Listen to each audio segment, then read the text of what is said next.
سعودی سے ایک ساتھی نے غیر مقلدین کا تیار کیا ہوا ایک پوسٹ میرے پاس بھیجا ہے، اور ہم اپنے ساتھی نے اس سے متعلق جواب طلب کیا ہے۔ میں پہلے غیر مقلدین کا دعویٰ اور اپنے دعوے پر جو انہوں نے دلیل پیش کی ہے وہ آپ کے سامنے نقل کرتا ہوں، اس کے بعد انشاءاللہ اس کا جواب دیا جائے گا۔ غیر مقلدین نے اپنی تحریر میں 3 دعویٰ کیا۔ پہلا دعویٰ ان کا یہ ہے کہ عورتوں کو سجدہ میں بازو نہیں بچھانا چاہیے۔ دوسرا دعویٰ یہ ہے کہ پیٹ کو رانوں سے نہیں ملانا چاہیے۔ تیسرا دعویٰ یہ ہے کہ دونوں قدموں کو سجدے میں زمین پر کھڑا رکھنا چاہیے۔ یہ 3 دعویٰ غیر مقلد نے اپنی تحریر میں کیا۔ اس کی دلیل میں اس نے 2 روایتیں نقل کی۔ پہلی روایت یہ ہے، آپ صلی اللہ علیہ وسلم نے ارشاد فرمایا کہ تم میں کوئی اپنے بازو سجدہ میں اس طرح نہ بچھائے جس طرح کتا بچھاتا ہے۔ یہ روایت بخاری کی ہے۔ دوسری حدیث، آپ صلی اللہ علیہ وسلم فرماتے ہیں کہ کوئی تم میں سے اپنی بازو کو کتے کی طرح نہ بچھائے۔ یہ مسلم کی روایت ہے۔ یہ ان کا دعویٰ جو اوپر 3 میں نے نقل کیا اور اس کی یہ دلیل ہے۔ آپ دیکھ رہے ہیں ان کی دلیل میں کسی روایت میں عورت کا تذکرہ نہیں ہے، اور جبکہ دعوے میں وہ عورت کا تذکرہ کر رہے ہیں، دعوے میں عورت کے بارے میں بتا رہے ہیں اور دلیل میں عورت کا تذکرہ ہی نہیں۔ ایک روایت اللہ کے رسول صلی اللہ علیہ وسلم کی مراسیل ابی داؤد صفحہ نمبر 8 پر ہے، جس میں یہ ہے کہ آپ صلی اللہ علیہ وسلم کا گزر ہوا، 2 عورتیں نماز پڑھ رہی تھیں۔ آپ صلی اللہ علیہ وسلم نے انہیں دیکھا اور فرمایا کہ سجدے میں تم جسم کا کچھ حصہ زمین سے چپکا لیا کرو، اس لیے کہ اس میں عورتوں کا حکم مردوں کے جیسا نہیں ہے۔ یہ روایت مرسل ہے، اس پر ابھی کچھ دیر کے بعد ہم انشاءاللہ تبصرہ کریں گے۔ خود ناصر الدین البانی کی ایک کتاب ہے فقہ الحدیث جلد اول، اس کے صفحہ 428 پر لکھتے ہیں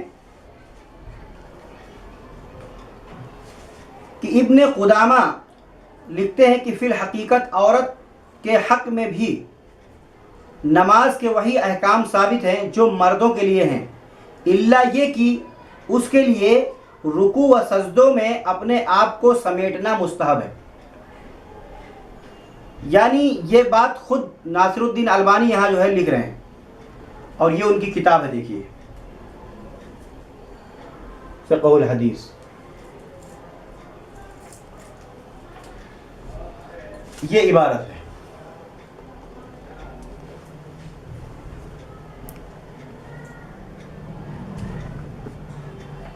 خود انہوں نے لکھا ہے کہ سمیٹنا مستحب ہے رکوع اور سجدوں میں۔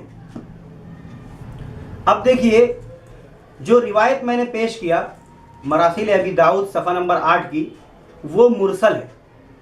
وہی روایت یہاں پر البانی صاحب نے بھی ذکر کی ہے، یہ صفحہ نمبر 429 ہے۔ اس روایت کو نقل کرنے کے بعد ناصر الدین البانی صاحب کہتے ہیں کہ یہ روایت مرسل ہے، اور جو دلیل نہیں بن سکتی، یعنی مرسل روایت دلیل نہیں بنتی ہے۔ کس کے نزدیک؟ البانی صاحب کے نزدیک۔ یہ البانی صاحب کہہ رہے ہیں۔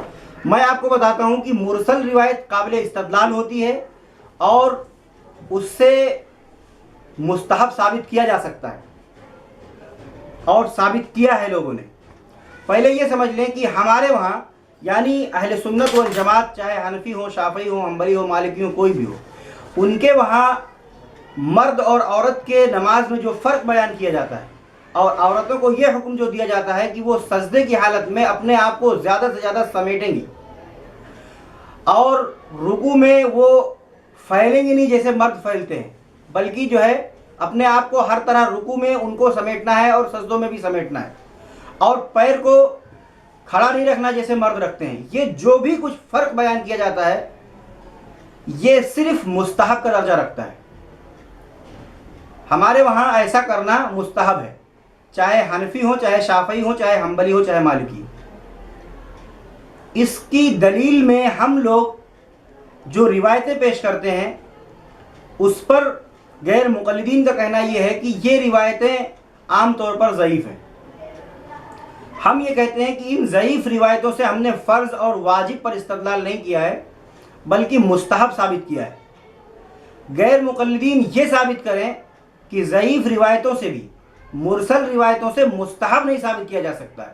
کوئی ایسا اصول وہ بیان کریں، کسی محدث کا قول بیان کریں، کسی اصولین میں سے کسی کا اصول یہ بیان کریں جنہوں نے یہ کہا ہو کہ مرسل روایت سے بھی مستحب ثابت نہیں ہوتا ہے، جبکہ میں یہ ثابت کروں گا کہ مرسل روایت قابل استدلال ہے، اس سے مستحب ثابت کیا جا سکتا ہے اور اس سے حجت پکڑی جا سکتی ہے۔ محقق ابن حمام رحمۃ اللہ علیہ مشہور حنفی عالم ہیں، فرماتے ہیں ضعیف حدیث سے مستحب ثابت ہوتا ہے اور ضعیف حدیث سے مستحب ثابت کیا جاتا ہے۔ فتح القدیر جلد 2 صفحہ نمبر 139 پر یہ عبارت موجود ہے۔ اسی طریقے سے عورتوں کو رکوع اور سجدوں میں اپنے آپ کو سمیٹ کر رکھنا یہ مستحب ہے، یہ المغنی ابھی میں نے بتلایا وہاں پر بھی یہ لکھا ہوا ہے۔ امام شافعی رحمۃ اللہ علیہ کا بھی یہی قول ہے، کتاب الام جلد 2 صفحہ 264 پر دیکھیے، وہ بھی فرماتے ہیں کہ یہ مستحب ہے۔ یہی حنفیہ کا بھی کہنا ہے کہ یہ مستحب ہے۔ ہم لوگ اس مستحب کو ثابت کرنے کے لیے مرسل روایت اور کچھ ضعیف روایتوں سے استدلال کرتے ہیں۔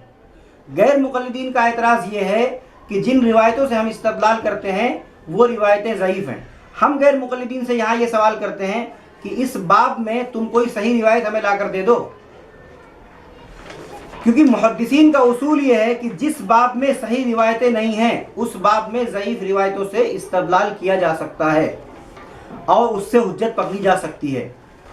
جو روایتیں غیر مقلدین پیش کرتے ہیں گرچہ وہ صحیح ہیں، بخاری اور مسلم کی ہیں، لیکن ان کا تعلق عورتوں کے ان مسائل سے نہیں ہے، وہ حکم مردوں کے لیے۔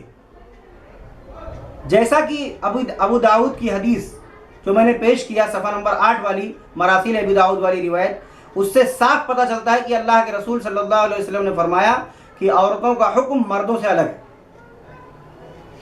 اس پر یہ حکم لگانا کہ یہ مرسل ہے، میں بتاتا ہوں کہ مرسل قابل استدلال ہوتی ہے۔ اب دیکھیے آپ، حدیث مرسل قابل استدلال ہے۔ مرسل حدیث کے ماننے میں، مرسل حدیث کے حجت ماننے پر تمام لوگ مجبور ہیں، کیونکہ اس کے حجت ہونے پر صحابہ کرام کا اجماع سکوتی ہے۔ مرسل حدیث کو حجت ماننے پر تمام لوگ مجبور کیوں ہیں؟ کیونکہ اس پر صحابہ کرام کا اجماع سکوتی ہے، اس لیے یہ قابل استدلال ہوئی اور یہ حجت ہے۔ یہ دیکھیے آپ تحفۃ العزا مقدمہ ابن صلاح صفحہ نمبر 133 پر۔ اسی طریقے سے مرسل حدیث امام احمد بن حنبل رحمۃ اللہ علیہ کا راجح قول یہ ہے کہ مرسل حدیث قابل حجت ہے۔ یہ بھی دیکھو وہی تحفۃ العزا مقدمہ ابن صلاح صفحہ نمبر 134 پر۔ اسی طریقے سے امام مالک رحمۃ اللہ علیہ اور امام ابو حنیفہ رحمۃ اللہ علیہ اور ان دونوں کے اصحاب کہتے ہیں کہ مرسل قابل استدلال ہے، اس سے حجت پکڑی جا سکتی ہے۔ مقدمہ ابن صلاح صفحہ نمبر 133۔